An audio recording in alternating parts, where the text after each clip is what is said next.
O Concílio de Jerusalém. Alguns homens desceram da Judéia para Antioquia e passaram a ensinar aos irmãos: se vocês não forem circuncidados conforme o costume ensinado por Moisés, não poderão ser salvos.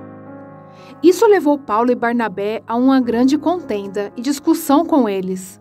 Assim, Paulo e Barnabé foram designados, junto com outros, para irem a Jerusalém tratar desta questão com os apóstolos e com os presbíteros.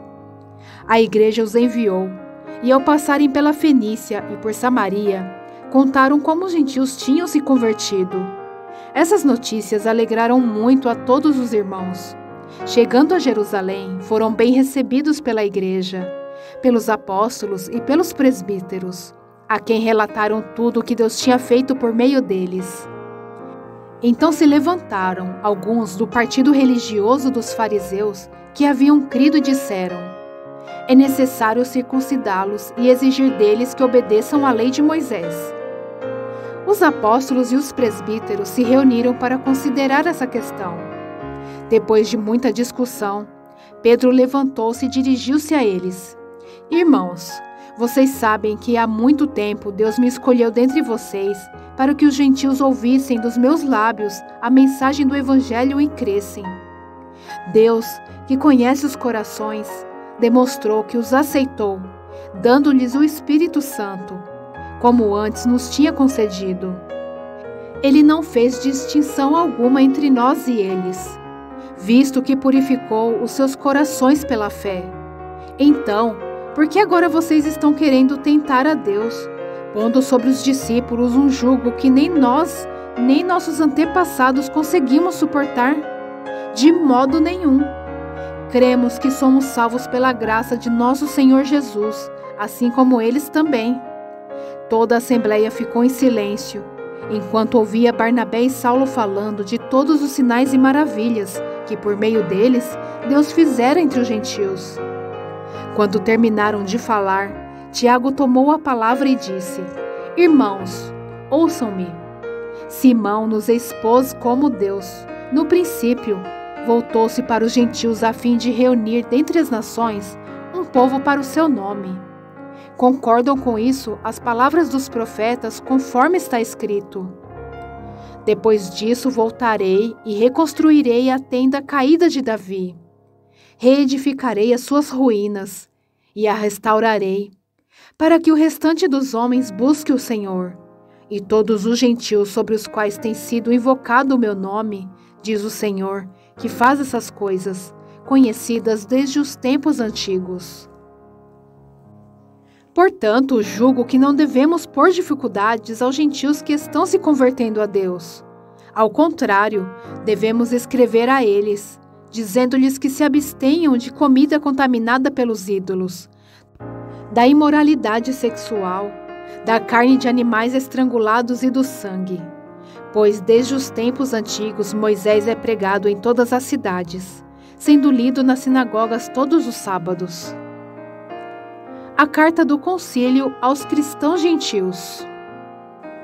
Então, os apóstolos e os presbíteros com toda a igreja decidiram escolher alguns dentre eles e enviá-los a Antioquia com Paulo e Barnabé. Escolheram Judas, chamado Barsabás, e Silas, 2 líderes entre os irmãos. Com eles enviaram a seguinte carta: os irmãos apóstolos e presbíteros, aos cristãos gentios que estão em Antioquia, na Síria e na Cilícia. Saudações. Soubemos que alguns saíram de nosso meio, sem nossa autorização, e os perturbaram, transtornando a mente de vocês com o que disseram. Assim concordamos todos em escolher alguns homens e enviá-los a vocês, com nossos amados irmãos Paulo e Barnabé, homens que têm arriscado a vida pelo nome de nosso Senhor Jesus Cristo. Portanto, estamos enviando Judas e Silas para confirmarem verbalmente o que estamos escrevendo. Pareceu bem ao Espírito Santo e a nós não impor a vocês nada além das seguintes exigências necessárias: que se abstenham de comida sacrificada aos ídolos, do sangue, da carne de animais estrangulados e da imoralidade sexual. Vocês farão bem em evitar essas coisas. Que tudo lhes vá bem. Uma vez despedidos, os homens desceram para Antioquia, onde reuniram a igreja e entregaram a carta. Os irmãos a leram e se alegraram com a sua animadora mensagem. Judas e Silas, que eram profetas, encorajaram e fortaleceram os irmãos com muitas palavras. Tendo passado algum tempo ali, foram despedidos pelos irmãos com a bênção da paz para voltarem aos que os tinham enviado. Mas Silas decidiu ficar ali. Paulo e Barnabé permaneceram em Antioquia, onde com muitos outros ensinavam e pregavam a palavra do Senhor. O desentendimento entre Paulo e Barnabé. Algum tempo depois, Paulo disse a Barnabé: voltemos para visitar os irmãos em todas as cidades, onde pregamos a palavra do Senhor, para ver como estão indo. Barnabé queria levar João, também chamado Marcos, mas Paulo não achava prudente levá-lo, pois ele, abandonando-os na Panfilha, não permanecera com eles no trabalho. Tiveram um desentendimento tão sério que se separaram. Barnabé, levando consigo Marcos, navegou para Chipre, mas Paulo escolheu Silas e partiu, encomendado pelos irmãos a graça do Senhor. Passou então pela Síria e pela Cilícia, fortalecendo as igrejas. Timóteo acompanha Paulo e Silas. Chegou a Derbe e depois a Listra, onde vivia um discípulo chamado Timóteo. Sua mãe era uma judia convertida e seu pai era grego.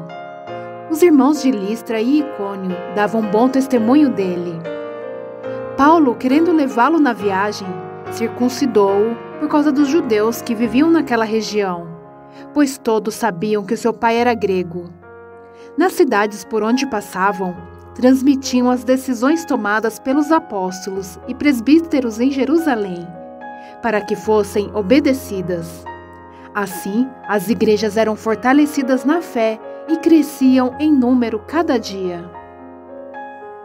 A visão de Paulo em Troade.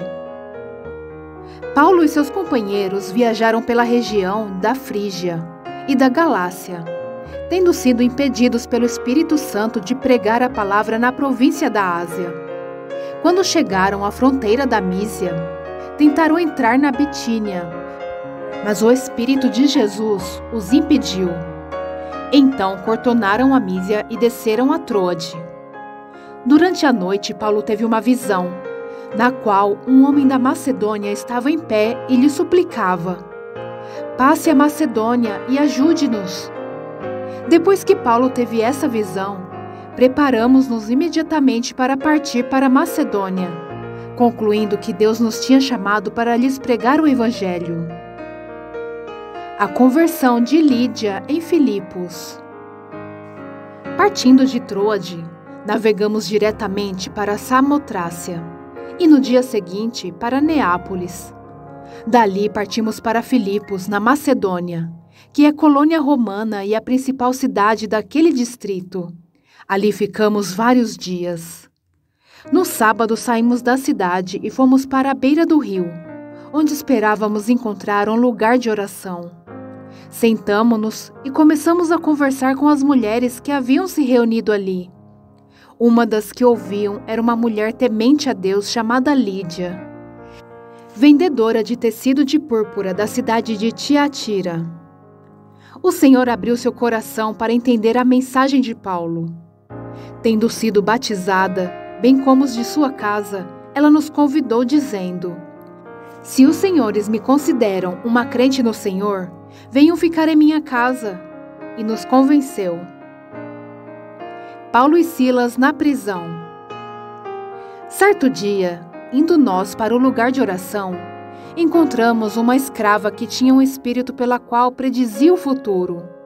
Ela ganhava muito dinheiro para os seus senhores com adivinhações. Essa moça seguia a Paulo e a nós gritando: estes homens são servos do Deus Altíssimo e lhes anunciam o caminho da salvação. Ela continuou fazendo isso por muitos dias. Finalmente, Paulo ficou indignado, voltou-se e disse ao espírito: "Em nome de Jesus Cristo, eu lhe ordeno que saia dela." No mesmo instante, o espírito a deixou.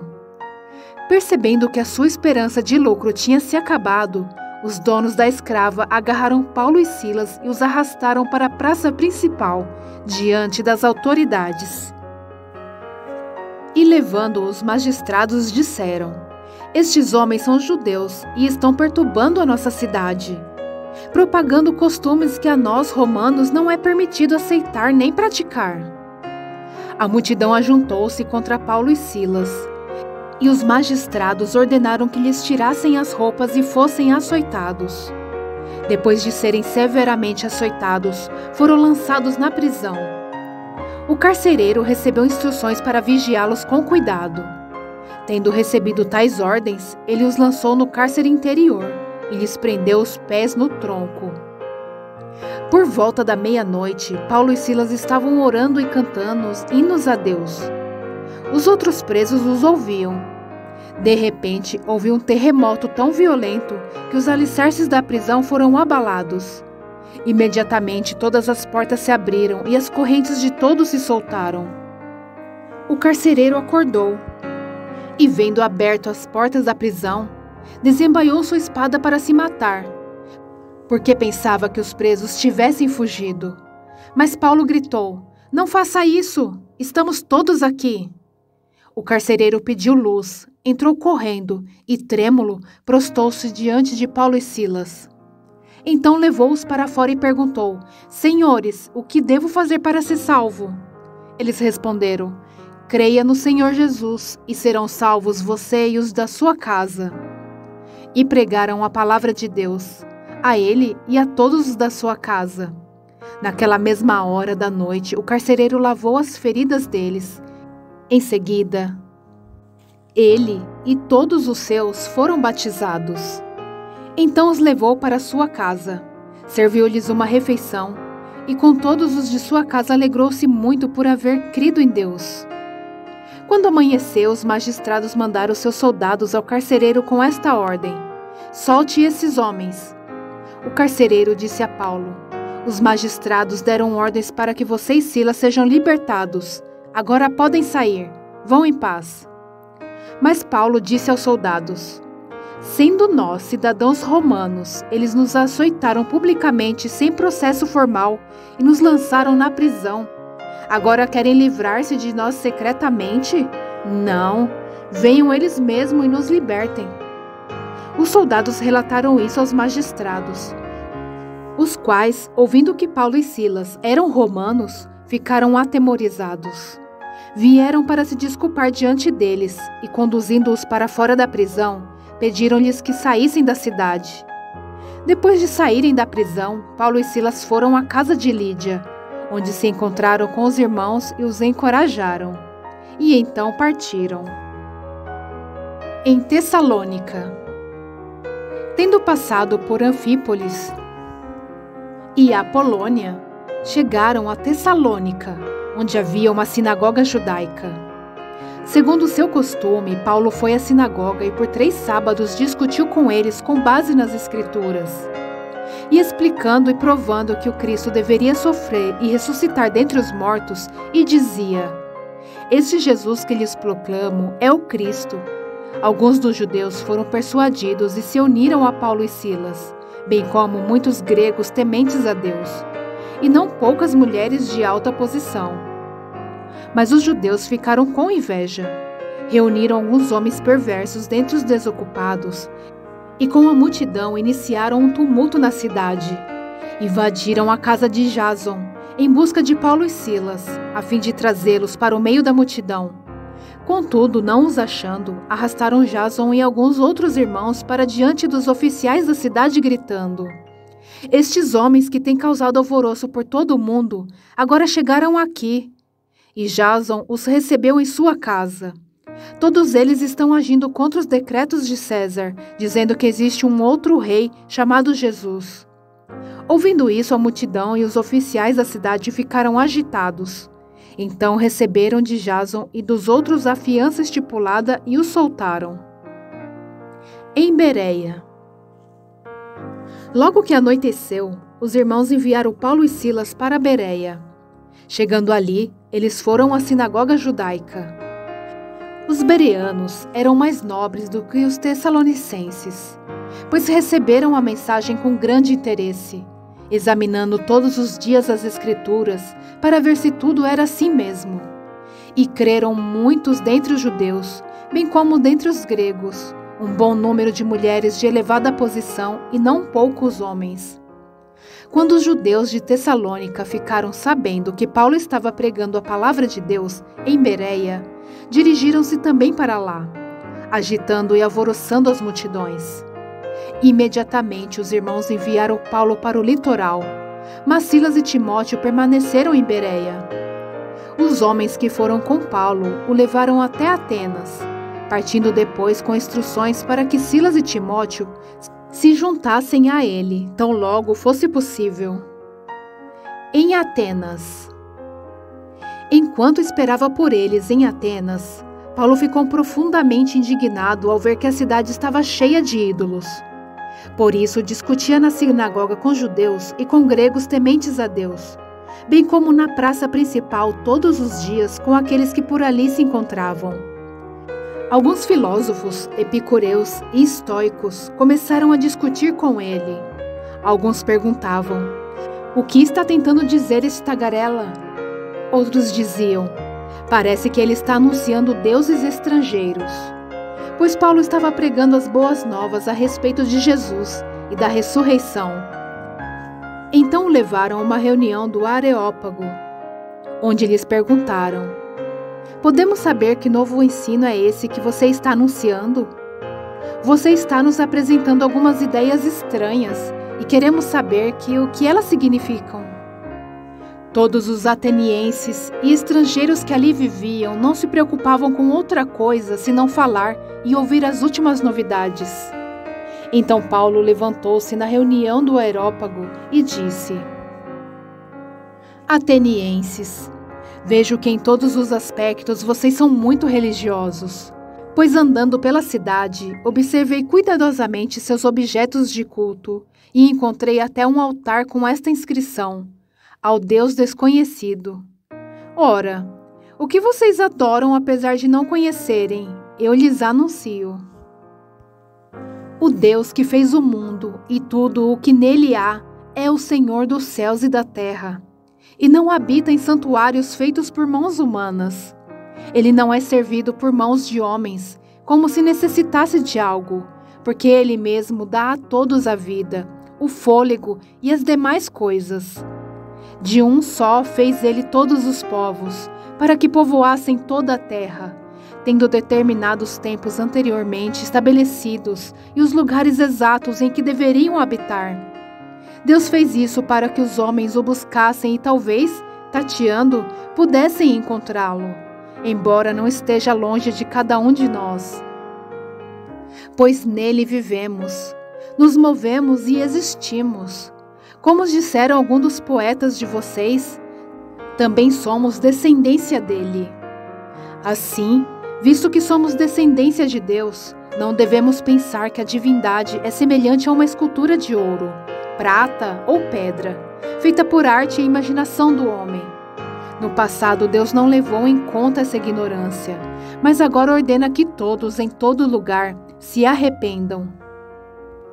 Pois estabeleceu um dia em que há de julgar o mundo com justiça, e por meio do homem que designou, e deu provas disso a todos, ressuscitando-o dentre os mortos. Quando ouviram sobre a ressurreição dos mortos, alguns deles zombaram e outros disseram: "A esse respeito nós o ouviremos outra vez." Com isso, Paulo retirou-se do meio deles. Alguns homens juntaram-se a ele e creram. Entre eles estava Dionísio, membro do Areópago, e também uma mulher chamada Damares, e outros com eles. Em Corinto. Depois disso, Paulo saiu de Atenas e foi para Corinto. Ali, encontrou um judeu chamado Áquila, natural do Ponto, que havia chegado recentemente da Itália com Priscila, sua mulher, pois Cláudio havia ordenado que todos os judeus saíssem de Roma. Paulo foi vê-los, e uma vez que tinham a mesma profissão, ficou morando e trabalhando com eles, pois eram fabricantes de tendas. Todos os sábados ele debatia na sinagoga e convencia judeus e gregos.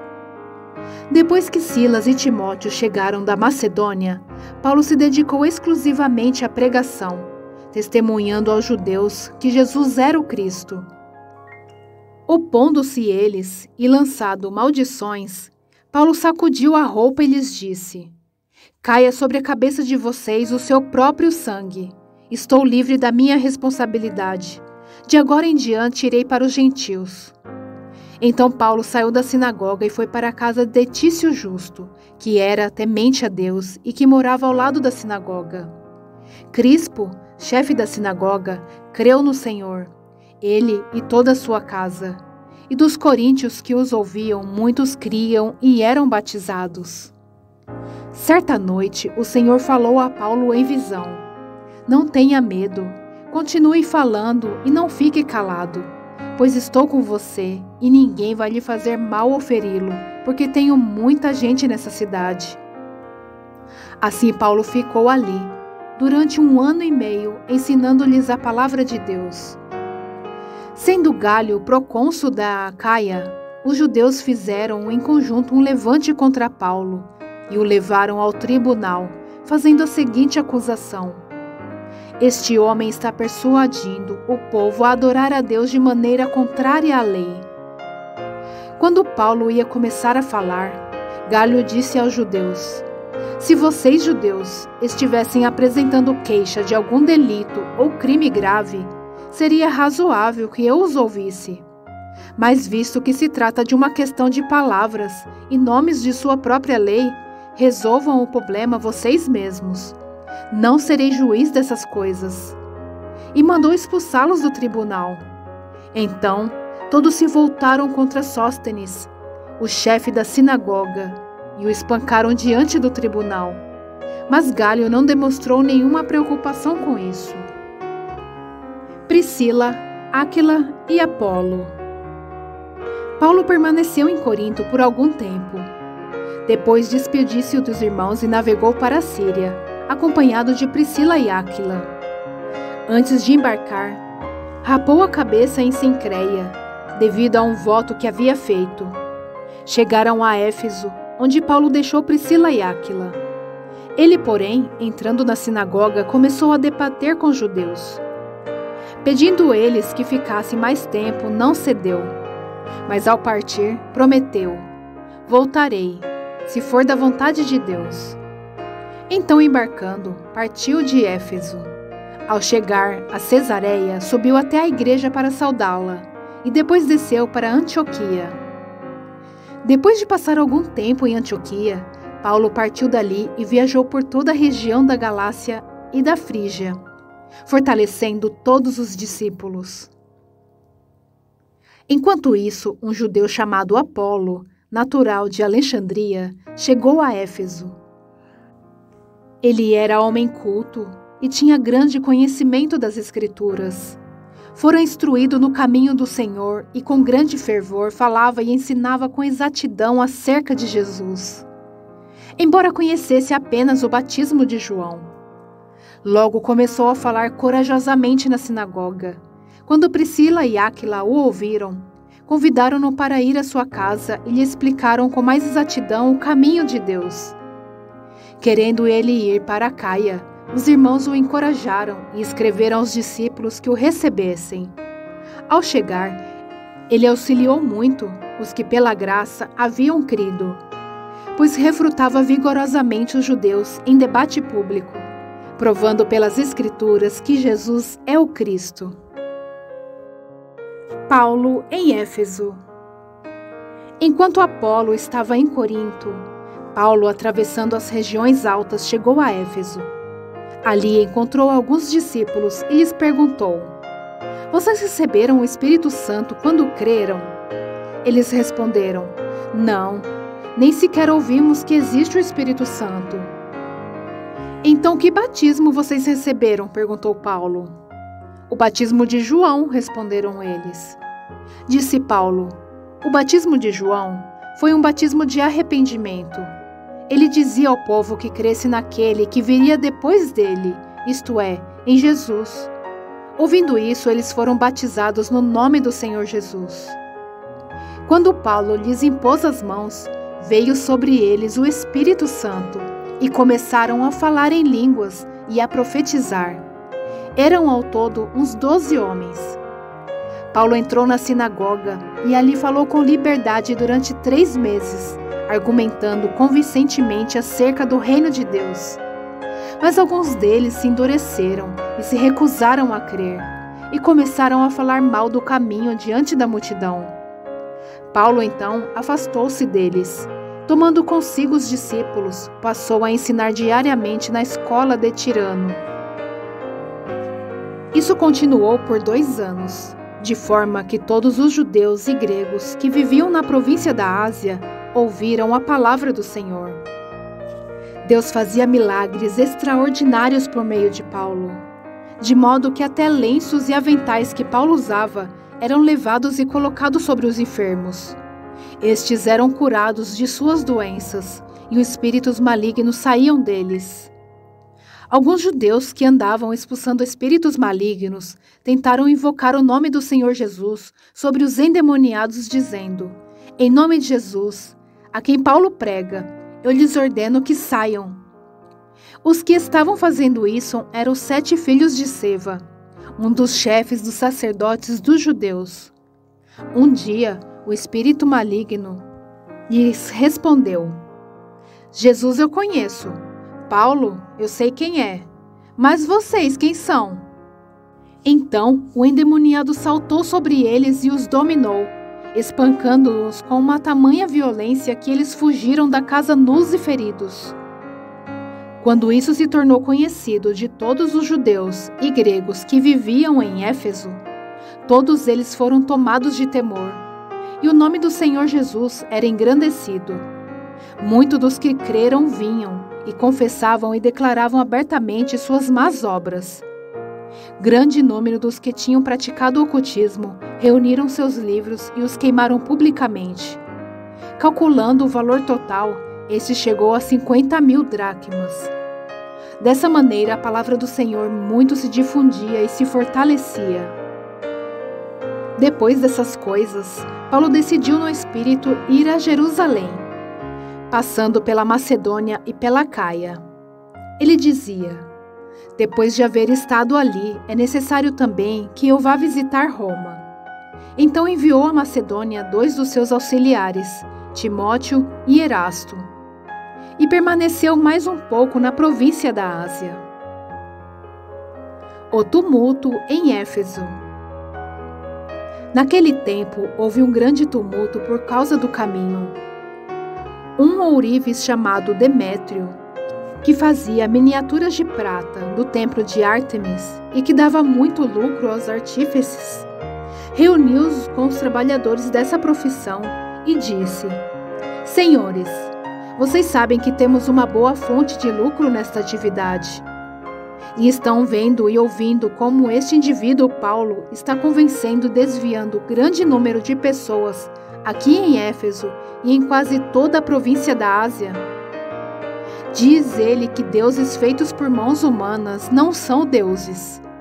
Não somente há o perigo de nossa profissão perder a sua reputação, mas também de o templo da grande deusa Ártemis cair em descrédito e de a própria deusa, adorada em toda a província da Ásia e em todo o mundo, ser destruída de sua majestade divina." Ao ouvirem isso, eles ficaram furiosos e começaram a gritar: "Grande é a Ártemis dos Efésios!" Em pouco tempo, a cidade toda estava em tumulto. O povo foi às pressas para o teatro, arrastando os companheiros de viagem de Paulo, os macedônios Gaio e Aristarco. Paulo queria apresentar-se à multidão, mas os discípulos não o permitiram. Alguns amigos de Paulo, dentre as autoridades da província, chegaram a mandar-lhe um recado, pedindo-lhe que não se arriscasse ir ao teatro. A assembleia estava em confusão. Uns gritavam uma coisa, outros gritavam outra. A maior parte do povo nem sabia por que estava ali. Alguns da multidão julgaram que Alexandre era a causa do tumulto. Quando os judeus o empurraram para a frente, ele fez sinal pedindo silêncio, com a intenção de fazer sua defesa diante do povo. Mas quando ficaram sabendo que ele era judeu, todos gritaram a uma só voz durante cerca de 2 horas: "Grande é a Ártemis dos Efésios!" O escrivão da cidade acalmou a multidão e disse: "Efésios, quem não sabe que a cidade de Éfeso é a guardiã do templo da grande Ártemis e da sua imagem que caiu do céu? Portanto, visto que estes fatos são inegáveis, acalmem-se e não façam nada precipitadamente. Vocês trouxeram estes homens aqui, embora eles não tenham roubado templos nem blasfemado contra nossa deusa. Se Demétrio e seus companheiros de profissão têm alguma queixa contra alguém, os tribunais estão abertos e há procônsules. Eles que apresentem suas queixas ali. Se não há mais alguma coisa que vocês desejam apresentar, isso será decidido em assembleia conforme a lei. Da maneira como está, corremos o perigo de sermos acusados de perturbar a ordem pública por causa dos acontecimentos de hoje. Nesse caso, não seríamos capazes de justificar este tumulto, visto que não há razão para tal." E tendo dito isto, encerrou a assembleia. Paulo viaja pela Macedônia e pela Grécia. Cessado o tumulto, Paulo mandou chamar os discípulos. E depois de encorajá-los, despediu-se e partiu para a Macedônia. Viajou por aquela região, encorajando os irmãos com muitas palavras, e por fim chegou à Grécia, onde ficou 3 meses. Quando estava a ponto de embarcar para a Síria, os judeus fizeram uma conspiração contra ele. Por isso decidiu voltar para a Macedônia, sendo acompanhado por Sópatro, filho de Pirro, de Bereia, Aristarco e Secundo, de Tessalônica, Gaio de Derbe e Timóteo, além de Tíquico e Trófimo, da província da Ásia. Esses homens foram adiante e nos esperaram em Troade. Navegamos de Filipos após a festa dos pães sem fermento. E 5 dias depois nos reunimos com outros em Troade, onde ficamos 7 dias. A ressurreição de Eutico em Troade. No primeiro dia da semana, reunimos-nos para partir o pão, e Paulo falou ao povo. Pretendendo partir no dia seguinte, continuou falando até a meia-noite. Havia muitas candeias no piso superior onde estávamos reunidos. Um jovem chamado Eutico, que estava sentado numa janela, adormeceu profundamente durante o longo discurso de Paulo. Vencido pelo sono, caiu do 3º andar. Quando levantaram, estava morto. Paulo desceu, inclinou-se sobre o rapaz e o abraçou, dizendo: "Não fiquem alarmados, ele está vivo." Então subiu novamente, partiu o pão e comeu. Depois continuou a falar até o amanhecer e foi embora. Levaram vivo o jovem, o que muito os consolou. Paulo despede-se dos presbíteros de Éfeso. Quanto a nós, fomos até o navio e embarcamos para Assos, onde iríamos receber Paulo a bordo. Assim, ele tinha determinado, tendo preferido ir a pé. Quando nos encontrou em Assos, nós o recebemos a bordo e prosseguimos até Mitilene. No dia seguinte, navegamos dali e chegamos defronte de Quio. No outro dia, atravessamos para Samos, e um dia depois chegamos a Mileto. Paulo tinha decidido não aportar em Éfeso, para não se demorar na província da Ásia, pois estava com pressa de chegar a Jerusalém, se possível antes do dia de Pentecoste. De Mileto, Paulo mandou chamar os presbíteros da igreja de Éfeso. Quando chegaram, ele lhes disse: "Vocês sabem como vivi todo o tempo em que estive com vocês, desde o primeiro dia em que cheguei à província da Ásia. Servi ao Senhor com toda a humildade e com lágrimas, sendo severamente provado pelas conspirações dos judeus. Vocês sabem que não deixei de pregar-lhes nada que fosse proveitoso. mas ensinei-lhes tudo publicamente e de casa em casa. Testifiquei, tanto a judeus como a gregos, que eles precisam converter-se a Deus com arrependimento e fé em nosso Senhor Jesus. Agora, compelido pelo Espírito, estou indo para Jerusalém, sem saber o que me acontecerá ali. Só sei que em todas as cidades o Espírito Santo me avisa que prisões e sofrimentos me esperam. Todavia não me importo, nem considero a minha vida de valor algum para mim mesmo. Se tão somente puder terminar a corrida e completar o ministério que o Senhor Jesus me confiou, de testemunhar do Evangelho da graça de Deus. Agora sei que nenhum de vocês, entre os quais passei pregando o reino, verá novamente a minha face. Portanto, eu lhes declaro hoje que estou inocente do sangue de todos, pois não deixei de proclamar-lhes toda a vontade de Deus. Cuidem de vocês mesmos e de todo o rebanho sobre o qual o Espírito Santo os colocou como bispos, para pastorearem a igreja de Deus, que ele comprou com seu próprio sangue. Sei que depois da minha partida, lobos ferozes penetrarão no meio de vocês e não pouparão o rebanho. E dentre vocês mesmos se levantarão homens que torcerão a verdade, a fim de atrair os discípulos. Por isso vigiem. Lembre-se de que durante 3 anos jamais cessei de advertir cada um de vocês disso, noite e dia, com lágrimas. Agora eu os entrego a Deus e à palavra da sua graça, que pode edificá-los e dar-lhes herança entre todos os que são santificados. Não cobicei a prata, nem o ouro, nem as roupas de ninguém. Vocês mesmos sabem que estas minhas mãos supriram minhas necessidades e as de meus companheiros.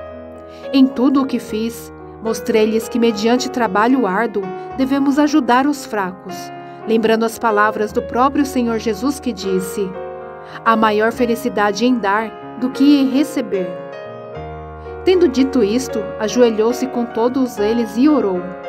Todos choraram muito e, abraçando-o, o beijavam.